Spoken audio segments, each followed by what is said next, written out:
Manage all communication as far as website, social media, digital signs, and then inside MCC.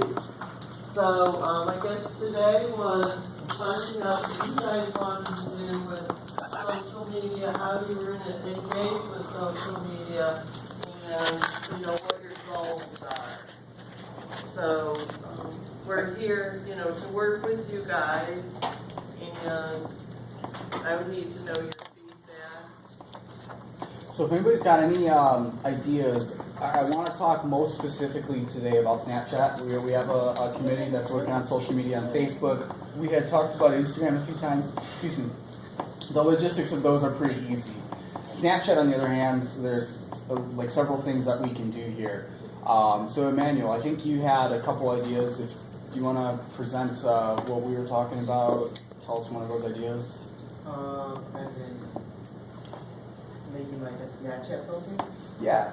Yeah, Okay. so So to make a Snapchat filter, we basically have to go on the Snapchat website and make a geo filter, that's what it's called. And it's pretty basic to do.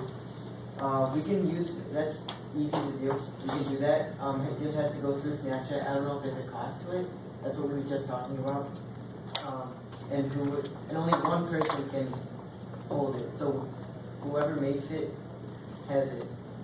And then if you make the bubble, like when you go to Chicago, you know how you can put your Snapchat, and then you're in Chicago and it has to be accepted and then put on. We could do that for MCC also. That would be just a different process, but we need one person to look through all the Snapchats and accept all of them that are appropriate and what are not.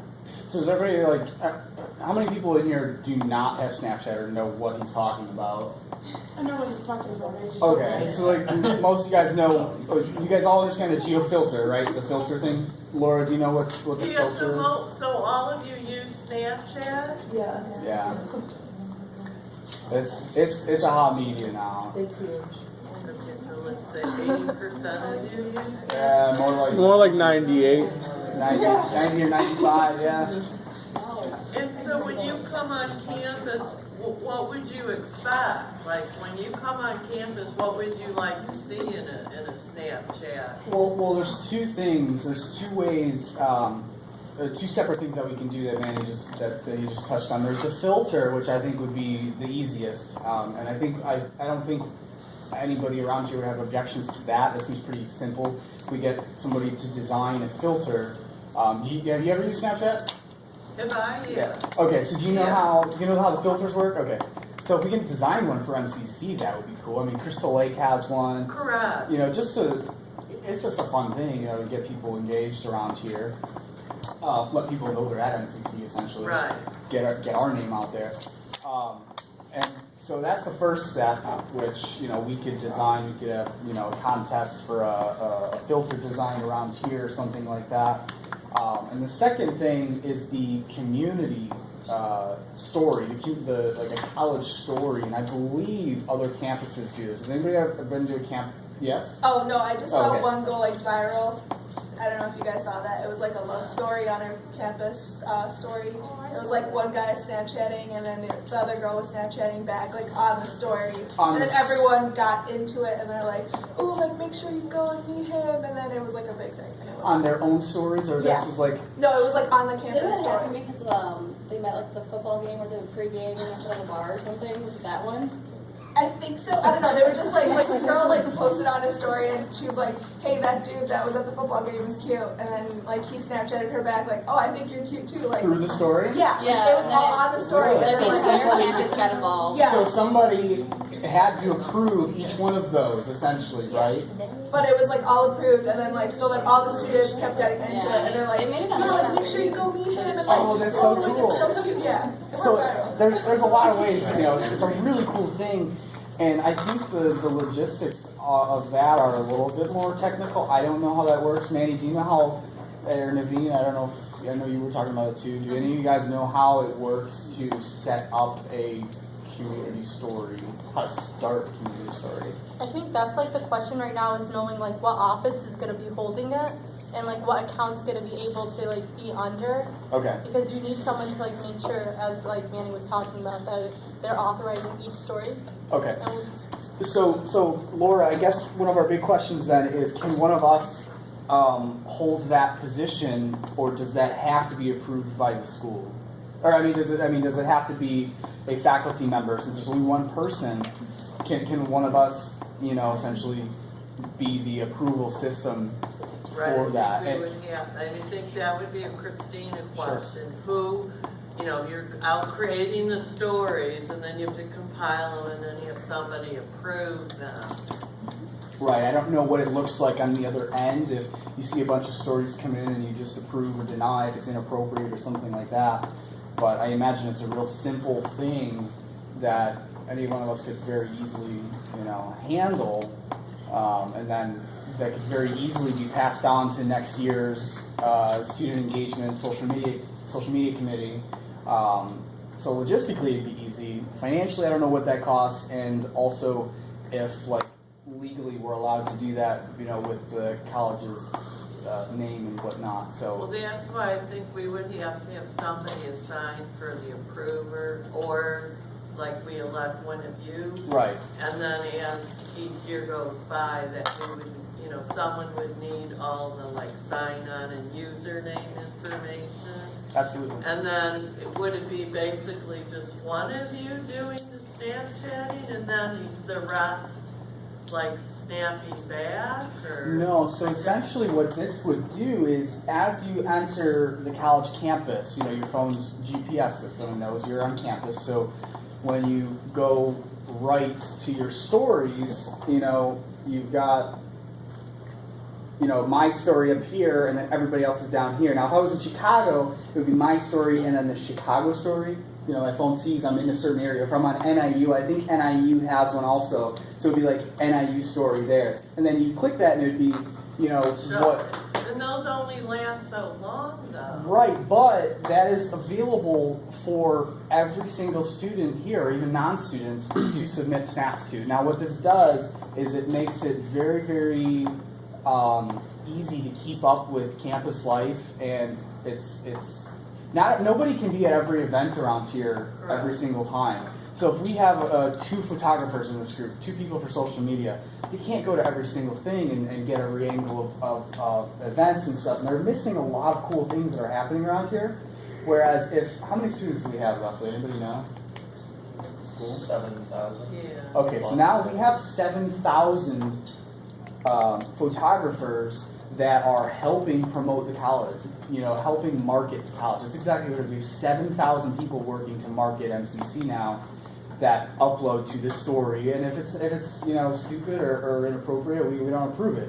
But when we have an event here, an event there, an event tomorrow, when I come on campus as a new kid, or somebody that's never been here before, and I look at the story and I see what's going on, and I see a really nice event going on in the auditorium, and Dr. Gabbard getting dunked in the dunk tank outside. I'm gonna be like, wow, this is a fun college. This is cool. So I think it would really help improve the name of the college, and help everybody else on campus feel like they're a part of it. You know what I mean? And then would you guys also follow that account, or? No, that wouldn't be an account to follow. It's literally, it just pops up when you're here. It's just your phone sees, your GPS sees you're on campus, Right. and it pops up, and when you leave campus it disappears for you. But when you're here, you can go see what's going on at MCC, and you're like, oh wow, they're giving away free ice cream down there. I'm gonna run down there. This was posted 20 minutes ago. So you guys go on Snapchat you go on daily? People check it hourly. Every few minutes. More like people check it. The real question is how many times do you go on it in an hour, to be honest. I don't want to know the answer to that question. I know that it's just like me, and since I do use social media, other people don't. We're just trying to figure out how we're going to incorporate that into the institution. Well, see, that's why once this gets set up, you don't have to do anything. It's hands off. You approve posts, and then let everybody else do the work. That's what I'm saying. Like, that's why I think this is great. So we need to elect like an ambassador that can go through all the stories and prove them. And how often would you be posting these stories? Just when a We wouldn't. special No, event? no, Like, it's permanent. It's a full-time thing that just exists. So it's not. So you're saying all students would post it, and then someone would approve these to Yeah. add it to the story? Correct. And then it's accessible to anybody on campus to see this story. But is someone always going to be, like, let's say it's a busy day and it's, you know, a good, let's say, soccer game, and you guys are posting them, and the person that's supposed to be approving all these post isn't available, is there going to be like a backup, or? I guess that's a possibility. They wouldn't be they wouldn't get posted without approval. Correct. So that's good. So it's not like oh crap, somebody's posting really inappropriate things on there. If it gets backed up, you know, somebody gets to it when they get to it, and then And then they'll another get. thing about social media, it needs almost to be instantaneously in a sense, because you guys are involved in the event. Well, if we You know, can. that's more of a, almost an immediate thing that's gotta happen pretty quickly. Which is why it's got to go to somebody that is constantly on their phone. I'm constantly on my phone. It wouldn't be a problem for me to But truthfully we fix also 24/7. want you guys to be doing your studying too. Yeah. Yeah, we're multitaskers. That's No, what I know we're you're doing. most- It's the most hands-off approach to marketing possible is what I'm saying.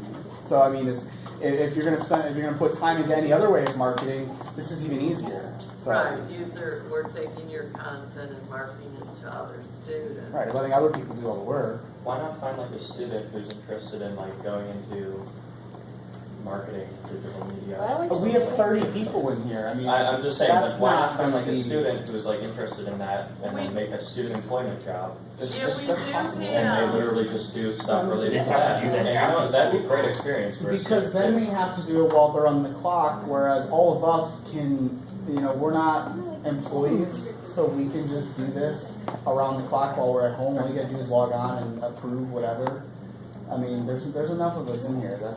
I would rather have somebody on a social media committee do this. That would be a really good opportunity though for like a student that's actually trying to get a job in that field though. Yeah, and Because then then they'll plus, actually know like what it's going to be like when they actually get out into the world and try to do something in that job. But they Then can they'll only have, do 20 hours a week. and then they'll have, well then we can have multiple. you just do- Yeah, we could have multiple Involved in people that, though, share the account, you know, where I have the password, Joe has the password, Vanessa has the password, you know, work 8-hour shifts, whatever. And it's not going to be like a full-time job. It's not, It you would know, only be during mostly daytime. it's whenever somebody else Or posts something. especially, Yeah. you could have a calendar of your special events that you would want to highlight per se, so you would almost pre-schedule. Pay more attention that day. Right, hey, this is like MC's, you know, a special event, and so several of you, and whomever the social media, you said there's a social media group? Yeah, the committee on that. Maybe they could meet,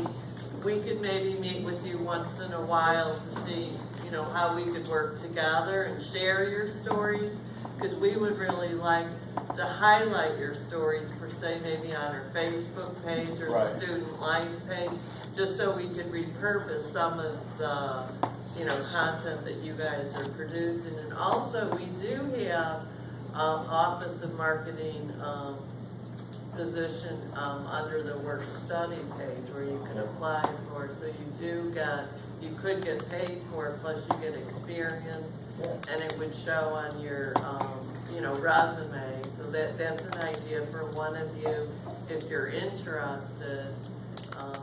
You could talk to me or Molly or Christina, and then you just go to the mchenry.edu/work study, and it shows you about the position there. I like that too, because there's a lot less oversight, because with like 30 people in this room, if we can all approve posts, Yeah. Well, I mean, you're like, who approved this post? And No, you're like, you got I 30. didn't mean everybody. I mean, we have 30 people to choose from. I gotcha. So if we need 5, we've got 5. Yeah, there'd only be a few of you. Right. A small team like a social media committee that we already have. Totally. I mean, that part is the easiest, I think. Getting it set up and getting it approved by the college, number one. But I mean, I figured it's in the college's best interest too. I mean, when you got registration coming up, you can easily have somebody, even one of the faculty members. They